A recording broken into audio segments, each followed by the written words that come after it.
मनमोहन जी हमारे एक दर्शक हैं, कह रहे हैं कि SSWL और RIL पर व्यू क्या है एट करंट लेवल्स। सर मैंने SSWL का चार्ट तो नहीं देखा वरुण जी, लेकिन रिलायंस इंडस्ट्रीज अपने 52 वीक लो के आसपास है। 9 दिन की एक तरफा गिरावट, उसके बाद एक दिन संभला, उसके बाद फिर से गिरावट शुरू हो गई। आज का लेवल मैं एक बार देख लेता हूं सर। 52 वीक लो के आसपास रिलायंस इंडस्ट्रीज में आज थोड़ा सा लोअर लेवल से रिकवरी हमने देखी, आधा % ऊपर है अभी। तो रिलायंस और SSWL इन लेवल्स पर खरीदे जा सकते हैं क्या? जी। देखिए, एसएसडब्ल्यूएल की अगर बात करें तो एक टेलविंड सेक्टर है और यहाँ पर एक फ्रेश ब्रेकआउट है, बट आप देखेंगे थोड़ा सा ऊपर चल चुका है। तो अगर एक करेक्शन आता है करीबन 220 के जोन में तो यहाँ पर ऐड किया जा सकता है। और अगर आप यहाँ पर एंट्री करें तो एक स्टैगर्ड मैनर में नीचे अगर 220 के अराउंड आए तो आप एंट्री कर सकते हैं। 215 के अराउंड एक स्टॉप लॉस मेंटेन करें, यहाँ पर काफ़ी अच्छा पॉजिटिव चार्ट स्ट्रक्चर है। और करीबन 240 फर्स्ट टारगेट रहेगा और दूसरा टारगेट रहेगा 260, ये दो बन सकते हैं। रिलायंस की अगर संदीप जी बात करें तो रिलायंस का जो आंसर है वो दो पार्ट में होगा।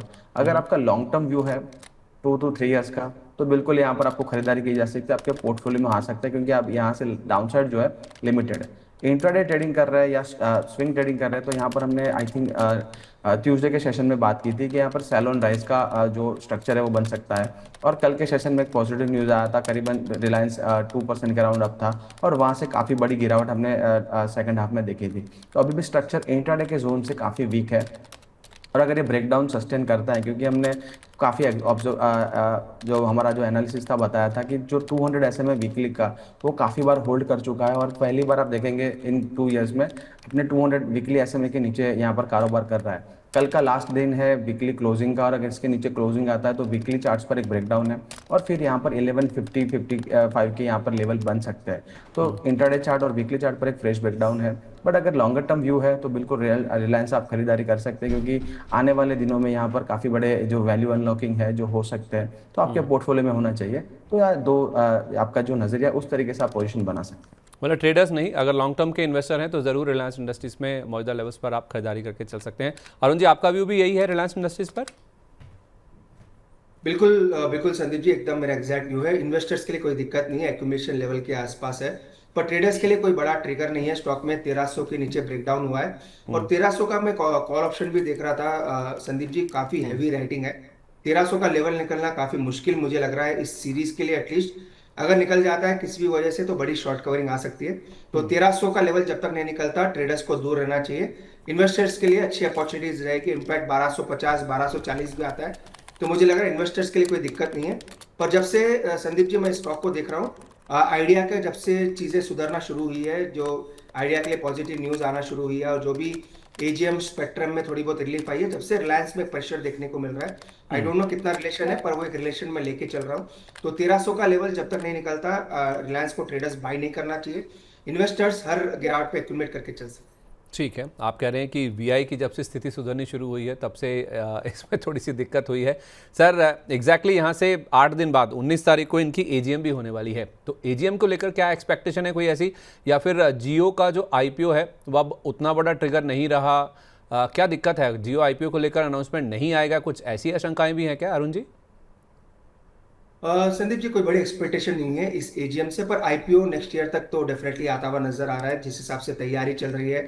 मुझे लग रहा है नेक्स्ट फर्स्ट हाफ ऑफ 2027 में जियो का आईपीओ भी आएगा। पर ऐसा कुछ बड़ा ट्रिगर नहीं है संदीप जी, सभी को पता है मार्केट में कोई ऐसा कोई सरप्राइजिंग फैक्टर फिलहाल इस एजीएम से एक्सपेक्टेड नहीं है। मैनेजमेंट रीशफल में अगर कुछ आता है तो वो एक चीजें हो सकता है वहां पे कुछ आपको देखने को मिले। पर जियो का आईपीओ का अनाउंसमेंट ऑलरेडी मार्केट को पता है कि 2027 के फर्स्ट हाफ में शायद आता हुआ नजर आए, जिस हिसाब से तैयारी चल रही है। तो ऐसा कोई पॉजिटिव एक्सपेक्टेशन नहीं है। मुझे लग रहा है रूटीन एजीएम जो हर साल होती है वैसा होना चाहिए। मैनेजमेंट रीशफल या फिर कोई एक्सपेंशन प्लान्स वगैरह का कुछ निकल के आता है तो वो एक ट्रिगर मार्केट वेट करेगा या वॉच करेगा। बाकी मुझे नहीं लग रहा जियो की आईपीओ के अनाउंसमेंट या फिर उसके रिलेटेड कुछ अनाउंसमेंट्स आते हैं तो वहां पे कोई फ्रेश ट्रिगर स्टॉक के लिए रहेगा। मुझे लग रहा है संदीप जी, जो टेलीकॉम में चेंजेस हो रहे हैं, दो आइडिया का वापस रिवाइवल हो रहा है, भारतीय एयरटेल स्टेबलाइजेशन की तरफ बढ़ रहा है, मुझे लग रहा है कि ये सब चीजें ज्यादा स्टॉक पे हावी होती हुई नजर। मतलब आप कह रहे हैं कि जियो आईपीओ 2027 के पहले हाफ तक शिफ्ट हो जाएगा। ये कोई खबर नहीं है सर, मेरे हिसाब से तो बहुत बड़ी खबर है, क्योंकि बाजार तो उम्मीद लगा के चल रहा था कि पहले हाफ में हो जाएगा। क्या ईरान वॉर की वजह से आप कह रहे हैं कि ये जो टाइमलाइन है वो आगे शिफ्ट हो गई है, खिसक गई है, और अब रियलिस्टिक डेडलाइन अगर आप मान के चलें या टाइमलाइन मान के चलें तो वो 2027 का पहला हाफ होगा?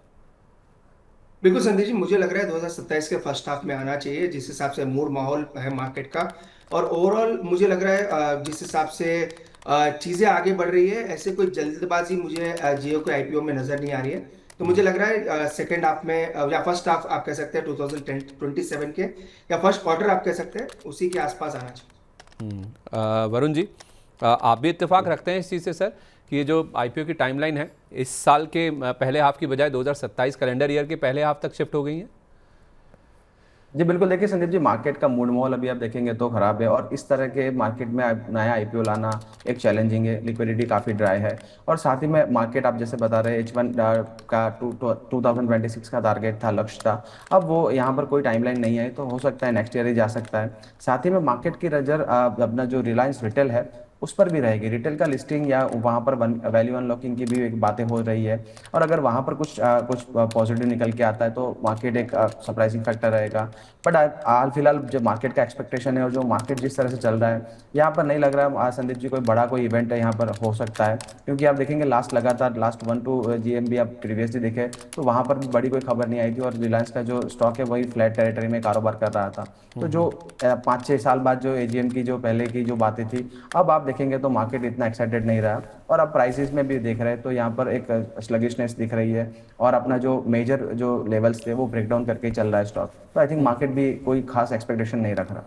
ठीक है, ज़्यादा एक्सपेक्टेशंस नहीं है इस बार की एजीएम में, और जिस तरह से वीआई का रिवाइवल हो रहा है, एयरटेल में स्थिरता देखने को मिल रही है, उसके बाद से ही हम देख रहे हैं ये 2-3 ट्रिगर्स हैं जो कि रिलायंस को ज़्यादा इम्पैक्ट कर रहे हैं, जिस वजह से रिलायंस अपने 52 वीक लो के आसपास ट्रेड करता हुआ दिख रहा है। तो ट्रेडर्स जब तक 1300 पार ना हो जाए तब तक दूर रहें, और अगर आप इन्वेस्टर हैं तो हर डिप पर, हर गिरावट पर आप लंबी अवधि का नजरिया है 2 से 3 साल का, तो ज़रूर इस स्टॉक को एक्यूमुलेट करके चल सकते हैं। तो लगातार हमारी कवरेज है रिलायंस इंडस्ट्रीज़ पर जो नए 52 वीक का लो बनाने जा रहा है। तो इस स्टॉक में निवेशकों के लिए अलग राय है और ट्रेडर्स के लिए अलग राय है।